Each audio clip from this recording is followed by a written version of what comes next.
Ukraine hits back after Russia carries out one of its largest missile attacks of the war. At the same time, Kyiv is dealing with demonstrations and the political fallout following the dismissal of the defence minister. So how will the president handle the crisis? This is Inside Story.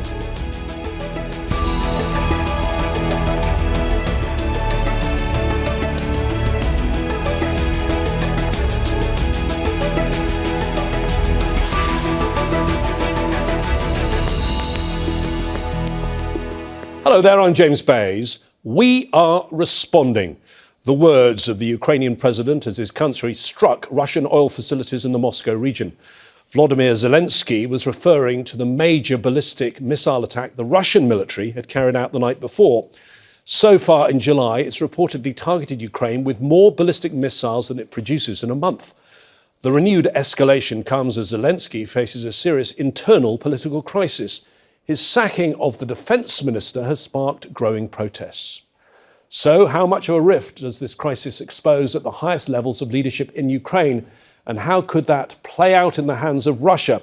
We'll talk to our guests in a moment, but first this report from Mykhailo. Russian ballistic missiles are increasingly hitting their targets across Ukraine. This strike on the capital Kyiv, one of the largest bombardments of the war, killed at least one civilian and wounded more than a dozen. On the same day, attacks killed more civilians in the northeastern city of Kharkiv, while Zaporizhia and Dnipro were also targeted. You all see the threat that ballistics pose in Russia's war against Ukraine. Strikes with ballistic missiles have become Russia's last bet, truly its final means of dragging out this bloody war. Despite the US supplying Ukraine with its Patriot air defense system, missile interceptors cost millions of dollars each and are slow and complex to manufacture. A recent pronouncement from President Donald Trump will come as some relief to Kyiv, though it's not a quick fix by any means. We're going to give a license to you to make Patriots. That's pretty cool, right? This way you can't complain that we're not giving them enough. I say, make them yourself. Meanwhile, the Ukrainian leader recently announced several changes to his administration, the fourth major shakeup since 2022. He sacked Defense Minister Mykhailo Fedorov just 6 months into the job, sparking outrage. The 35-year-old is widely credited with pushing an anti-corruption agenda, bumping heads with the military's old guard. We want normal decisions from the authorities because it's not the right time to dismiss a really good, effective head of the Ministry of Defense. So many drones have flown to Moscow. Just dismissing a really effective person who came out and spoke about the problems splits the country from the inside. For what? For your own ambitions? We're all here to win the war with Russia. Supporters have demonstrated peacefully for days, calling for Fedorov to be reappointed. Zelenskyy says the cabinet changes are part of a shift in political strategy. But critics question the need, the timing, and the motive. Mykhailo, Al Jazeera for Inside Story. It's almost 4.5 years since the Russian invasion, but these are fast-moving developments. To discuss them, let's talk to our guests today. Joining us from Kyiv is Olesia Horiainova, the co-founder and deputy head of the Ukrainian Security and Cooperation Center. She previously served as an advisor to the Ukrainian military. Diesen is in Oslo. He's a political scientist and professor of international relations at the University of South East Norway. And in London, Robert Seeley, a foreign affairs and security analyst. He's also a stakeholder in the British-Ukrainian defence technology company Tripilian. Thank you, all three of you, for joining us on Inside Story. Olesia, let me start with you. Just a couple of weeks ago, I was in Ankara covering for Al Jazeera the NATO summit. And the narrative there from most of the NATO leaders was that things had changed. Ukraine had turned the tide. It was making Crimea unlivable. It was taking the attack to Moscow, and it perhaps even now had the upper hand in the war. I think recent developments and the attack on Kyiv show us that it's more complicated than that. Do you think people were being too optimistic? Well, as a Ukrainian, of course, I cannot say that people are too optimistic because this is a huge, huge shift in the war. When in the very beginning, 2022, the very beginning of the full-scale invasion, we as Ukraine were a victim and we were given 3 days to fall. And now, 4 years later, Ukraine is not only fighting, but Ukraine is biting Russia very hardly, and the fuel crisis is ongoing, as you just said, in Crimea, and not only in Crimea.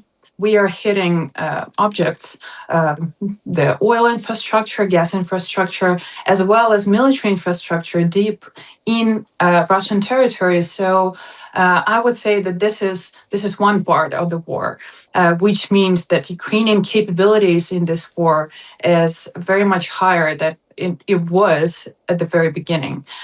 The second part is Russia, which is hitting as well, it always is doing. The Kremlin is hitting residential buildings and civilians because the Kremlin is not able to win the war in very conventional way to fight military with military. That is why just recently, a couple of days ago, we have faced here in Kyiv one of the largest attacks since the beginning of the full-scale invasion and the largest missile attack on, very different objects. Most of them are civilians in Kyiv. And the only reason for it is that Russia knows that we are lacking missile interceptors for ballistic missiles. Glenn, we've seen, we mentioned it a moment ago, Russia used more missiles so far this month than it is estimated that Russia produces.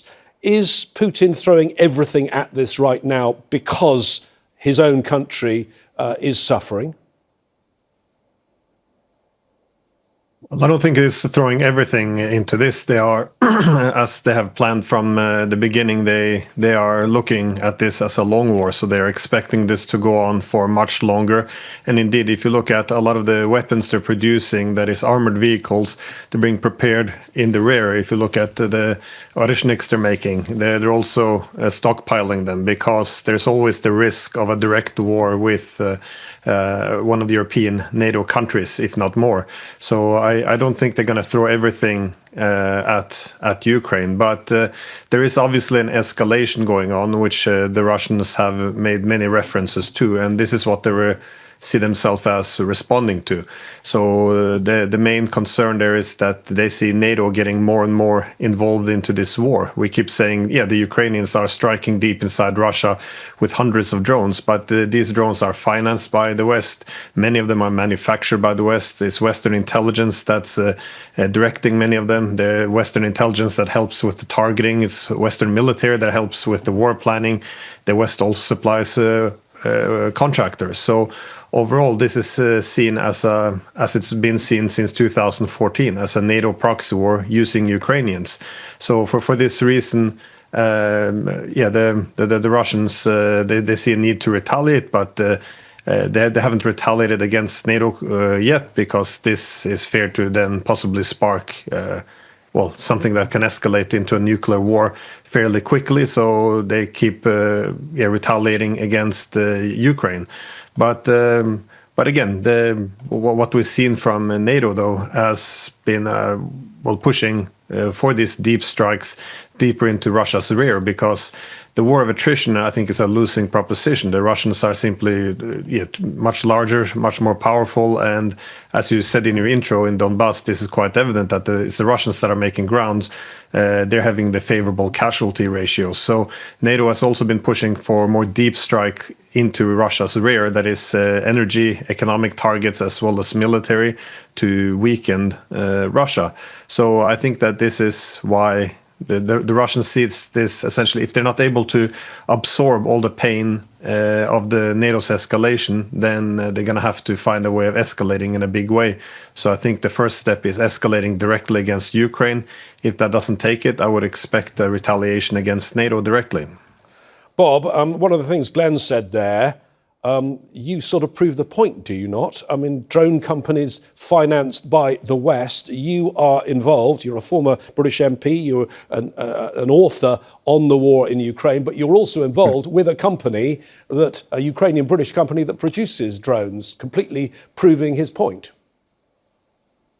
I'm not quite sure what point Glenn was making, because he seemed to imply that this was a NATO attack on Russia with Ukraine as a proxy. And I think there's probably 0% of the Ukrainian population that would accept that argument, and a very small proportion of an external population that would accept that.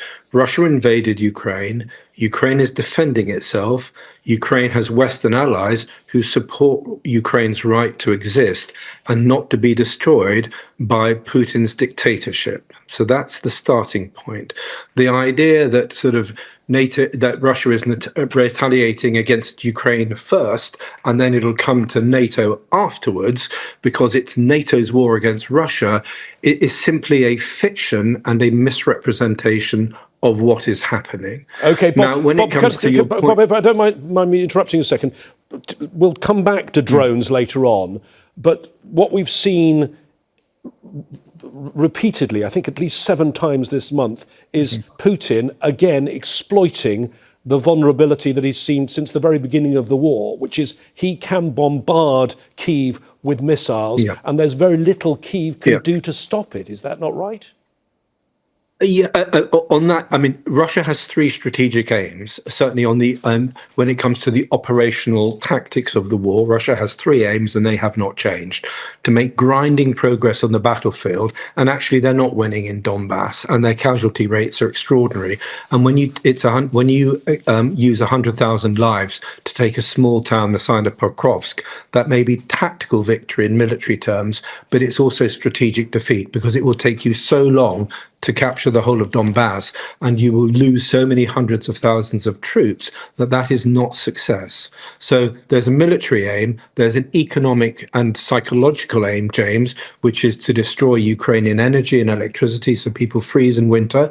And someone who's in Ukraine every month, it's pretty cold there without heating in winter. And there's a psychological effect by smashing the cities like Kyiv.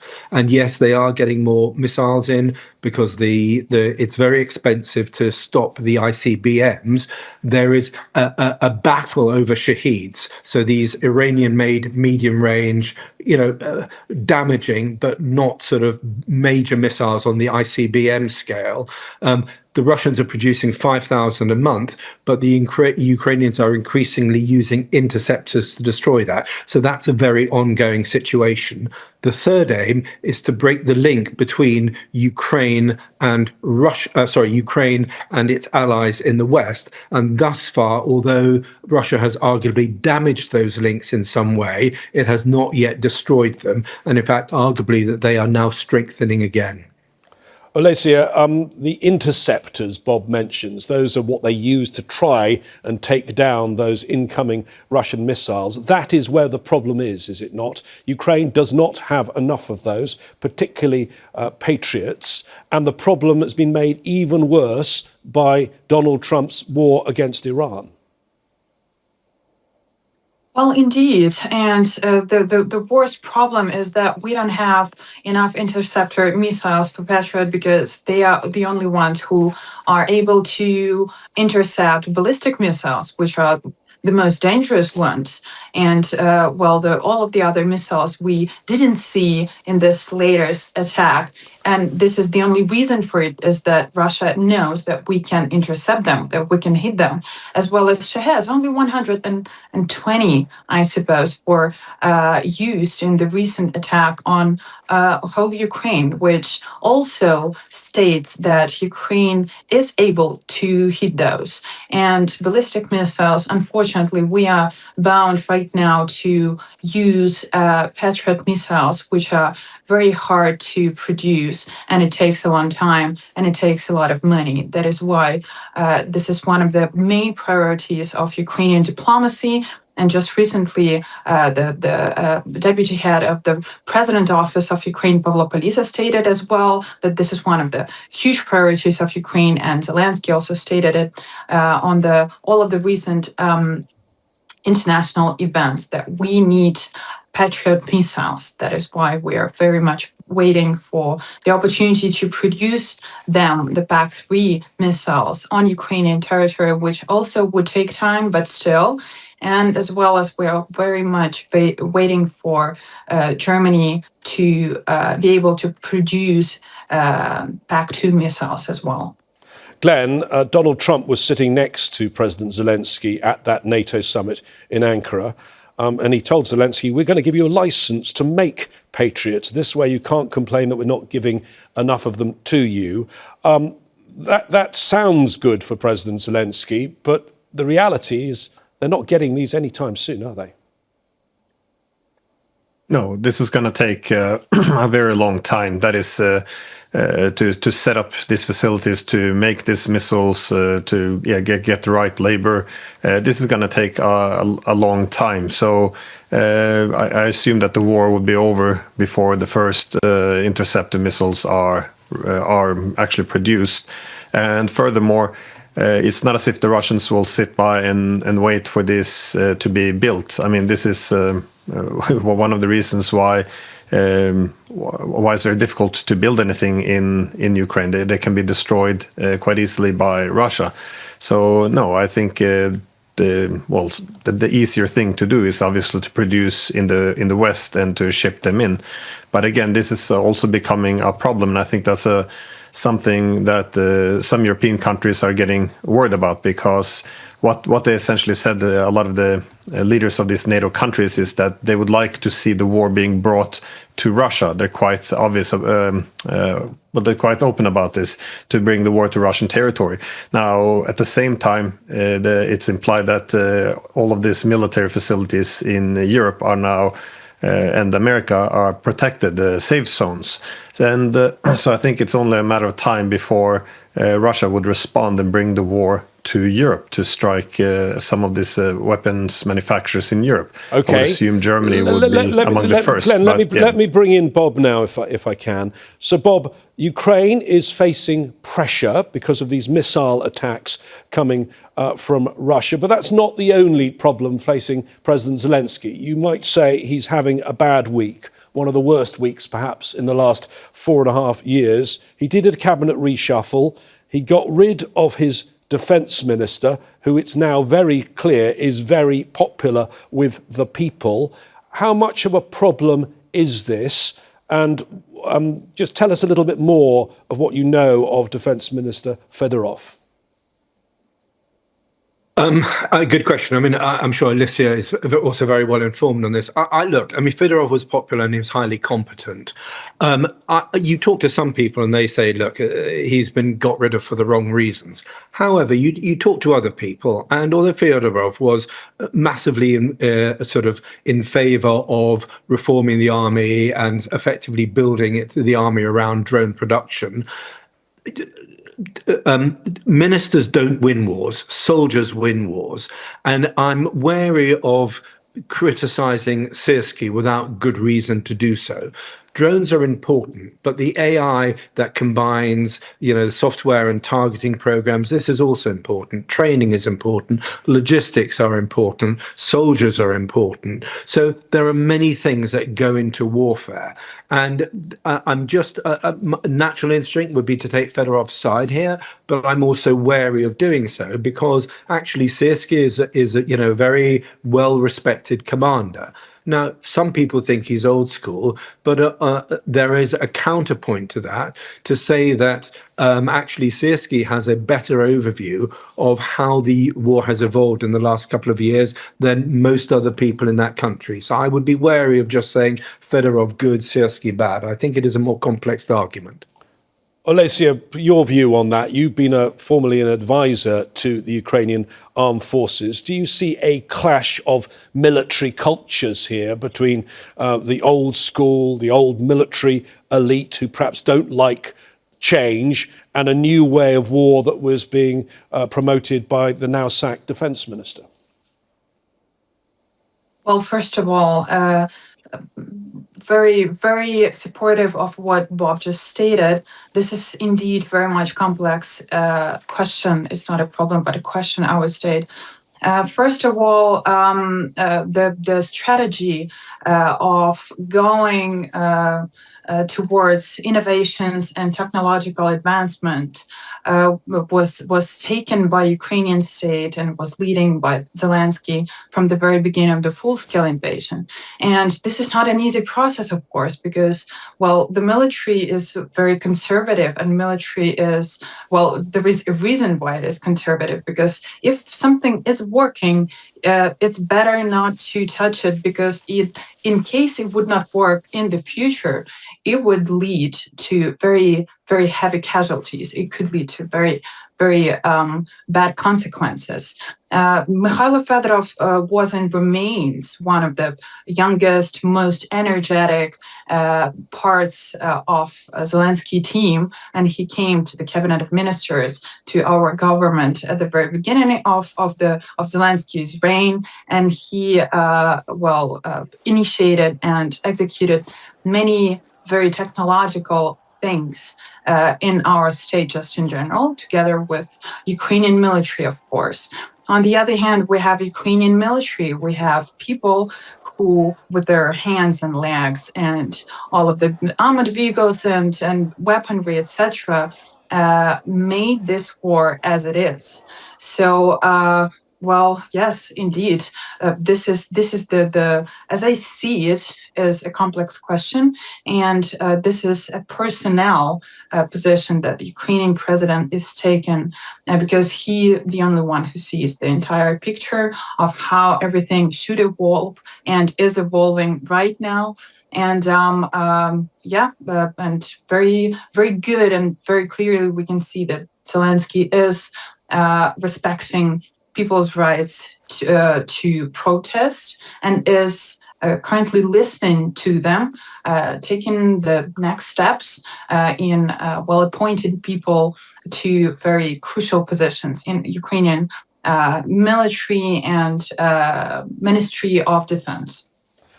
Glenn, I mean, this was a defence minister who tried to reform the procurement system, moving things to open tenders. He'd also introduced polygraph tests to try and stop corruption. And as well as what he was doing within the ministry, there's always a political dimension to things. And there are some arguing that perhaps Zelensky did not want to be outshined by this younger man, 35-year-old minister. Yeah, I'm sure there could be an element of that as well. But otherwise, I do agree with what has been said in this rivalry between Syrskyi and Fedorov, between what you can call the old guard, in which we recognize that you shouldn't have too much disruption to existing structures. There is a need for some centralized control during warfare, all of these issues, versus Fedorov's more reform and the modernization of the army with drones, the procurement. So I think this is really at the heart of the problem. And I also agree it's very dangerous to see it as the good guy versus the bad guy. I think there's a strength to both. So I think this kind of splits the problems is the splits themselves rather than one having all the answers vis-a-vis the other. But of course, he is also anti-corruption. So in terms of your question, yes, there could be something there as well. Zelensky is profoundly corrupt. A lot of his inner circle is very corrupt. So it's this could also be a way of, as you say, outshining him. We know that Zaluzhny became a bit too popular for Zelensky as well. So there is going to be this internal power struggle, likely. And so it could be one of the components. But I think the overarching one is still the competition between Syrskyi and Fedorov. Bob, I've done quite a few programmes over the 4.5 years that since the full-scale invasion took place here on Inside Story. And when you do a snapshot on a single day, where is the war, sometimes you come to a conclusion that you do not reach another 2 weeks later. It is very hard to see the full big picture. What do you think the big picture of this war is? Let me put the question more simply. Who is winning? You're a drone expert. Yes, drones are changing the face of war. But when you look at the front line, it's not really moving. And if it's moving in Russia's direction. Well, it's not really moving in Russia's direction. It is moving incredibly slowly, if at all, and Russian casualty rates are still phenomenally high. Russia is still supplying its front lines with men and machinery, but if I had to choose between the two, I'd definitely be on the Ukrainian side. James, in warfare, there's this idea of maneuver and maneuver warfare, and it means that you use your speed and your weight to hit your enemy at the most vulnerable points. And in this war, I think it's really important for your viewers to understand that a lot of the dynamism is not necessarily happening on the battlefield. It's happening in terms of military technology. So the drones that companies like Tropilion and others are producing, or in the doctrine. We're having to understand ground warfare in a completely new way. It's happening in the economic and the psychological space. So the greatest dynamism in this war currently is probably Ukraine's growing destruction of the Russian oil industry to force Russia to the table, because Russia will not be able to fund this war of aggression against Ukraine anymore. OK, can I just bring in Olesia on that point? Yeah. I mean, negotiations. Do you think any negotiations are possible anytime soon? Briefly, please. Of course, and as Bob just stated, Ukrainian defense forces are working to make it happen, because Russia is clearly not willing to sit behind the negotiation table and have this negotiation process whatsoever. So the heavy losses that it's getting right now is the only thing that can force Russia to sit and talk about the end of this war. Thank you very much to our guests today, Olesia Horiainova, Glenn Diesen and Bob Seeley. With teams in Kyiv and Moscow, Al Jazeera will keep you up to date. Remember, too, for more commentary and context, you can check out our website, aljazeera.com. We always want to know what you think. Go to our Facebook page. That's facebook.com/AJ Inside Story. Or alternatively, you can use X there. Look for @AJ Inside Story. From me, James Bays, and the team here, that's it for now. But Al Jazeera's coverage continues in a moment. Stay tuned.